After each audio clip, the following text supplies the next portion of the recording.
আবারও শক্তিশালী ঘূর্ণিঝড়ের সম্ভাবনায় কাঁপছে উপকূলীয় জনপদ। আবহাওয়া বিশেষজ্ঞরা বলছেন, চলতি মে মাসের শেষ সপ্তাহে বঙ্গোপসাগরে তৈরি হতে যাচ্ছে এক শক্তিশালী নিম্নচাপ, যা আগামী 23 থেকে 28 তারিখের মধ্যে পরিণত হতে পারে মৌসুমী ঘূর্ণিঝড় শক্তিতে।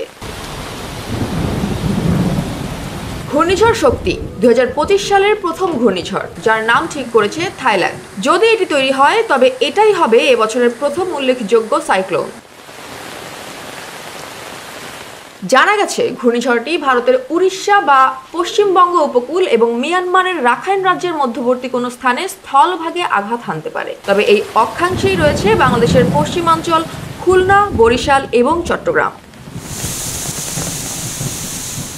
অবশ্য ভারতের আবহাওয়া বিভাগ এখনো কোনো সুনির্দিষ্ট সতর্কবার্তা দেয়নি। তবে বেসরকারি আবহাওয়া পর্যবেক্ষকদের মতে ঘূর্ণিঝড়টির জন্ম প্রক্রিয়া শুরু হয়ে গেছে। তারা বলছেন, আরব সাগর এবং বঙ্গোপসাগরে মৌসুমী বাতাসের টানাপোড়েনে সৃষ্ট নিম্নচাপ আগামী কয়েকদিনের মধ্যে শক্তি সঞ্চয় করবে।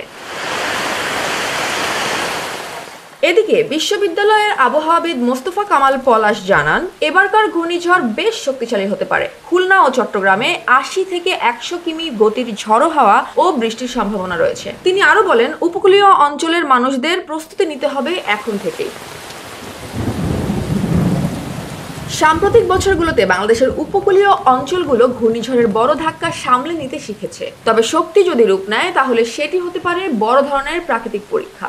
এই মুহূর্তে খোলা বাজার, স্কুল, হাসপাতাল সহ সকল গুরুত্বপূর্ণ স্থানে নজরদারি বাড়ানোর পরামর্শ দিয়েছেন দুর্যোগ ব্যবস্থাপনা বিশেষজ্ঞরা।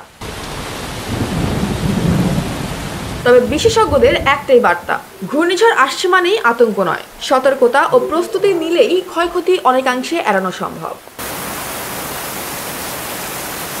Jaya Hasan, NPB news.